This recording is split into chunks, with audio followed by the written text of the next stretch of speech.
शिवा दिल्या तरी चालेल, त्यांना बोललं तरी चालेल, कोणी अपमान केला तरी चालेल, त्यांना काय वाटणार नाही. परंतु नेते लोकांनी मात्र संयम बाळगायचा आहे. डोक्यावर बर्फ आणि तोंडात साखर ठेवला तर आपल्याकडे बुद्धगया मुक्त आंदोलन झाल्याशिवाय राहणार नाही. काय पद्धत आहे यांची चिवर चोळायची. म्हटलं आदर भाव नाही बोले, यापे नाही बोले. मग ते एक भंतीजी म्हणले, माताजी तुम्ही जरा 2,000 रुपये द्या, तुमचं चिवर बुद्धालाच चढते म्हणे. पण असं होते का? म्हणजे 5,000.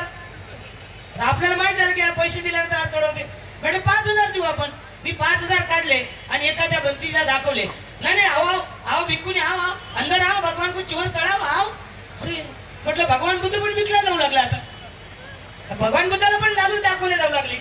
जसं प्रत्येक विहारामध्ये लालू दाखवले असे आमच्या विहारात पण लालू दाखव. आणि 5,000 दिल्यानंतर प्रेतीनं अक्षरशः आमचं 114 मीटर चिवर बुद्धाच्या समोर ठेवलं आणि 2 मिनिटात त्या भंतीनं काढलं आणि लगेच दुसऱ्या सकाळी 5 वाजता वंदनला गेल्यानंतर भंतींना अनुभव आहे. तिथं माझ्यापेक्षा मोठमोठे सिनियर भिक्खू माझे गुरुवारी बसलेले आहेत.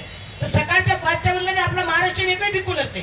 मी तर विश्वनाथ मोदी भंतींना वंदन करतो की त्यांनी एवढ्या उन्हामध्ये त्या बिहारमध्ये बसले ते केवळ बुद्धगया मुक्त आंदोलनासाठी. त्यांचं खूप मोठा दूरदृष्टिकोन असते. आता इथं असं वाटू नये कोणा की त्यांचं नाव घेऊ नका, असं नाही.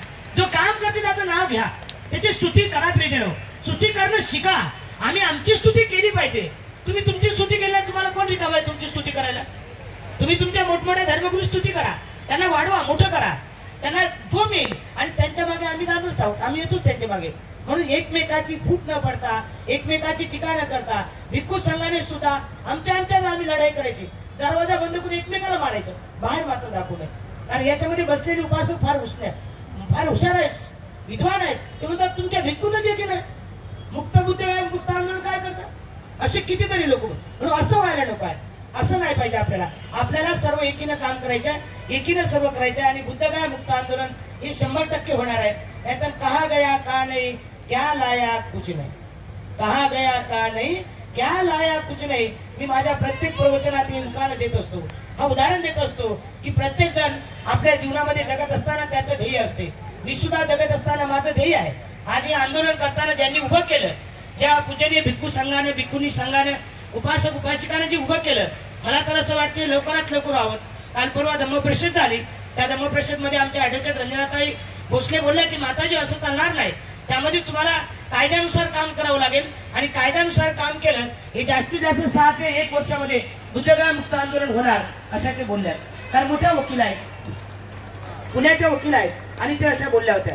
प्रियजनो, निश्चितच आपण सर्वजण या मार्गाने जासाल अशी मंगल कामना करतो. पूजनीय भिक्खू संघाला वंदन करतो. माझ्याकडून काही चूक झाली माफ करा, कारण जास्त अधिक बौद्ध भिक्खू आहेत, भिक्खुनी आहेत बोलण्यासाठी. आपण सर्वांनी मला ऐकून घेतलं त्याबद्दल तुम्हा सर्वांना मंगल कामना देतो.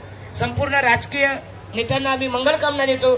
आपण सर्वजण असल्याशिवाय, कारण औरंगाबाद शहरामध्ये राजकीय वर्तुळ मजबूत असल्यामुळे औरंगाबाद शहरात कुठलीही गोष्ट हाणून पाडल्या जाते. तशीच आपल्याला सर्वांना बिहारला जावं लागेल आणि बिहारला सुद्धा ते आपल्याला हाणून पाडावं लागेल. कारण तसे राजकीय नेते नाहीत, मजबूत नाही. इथला राजकीय नेता तिथं होऊच शकत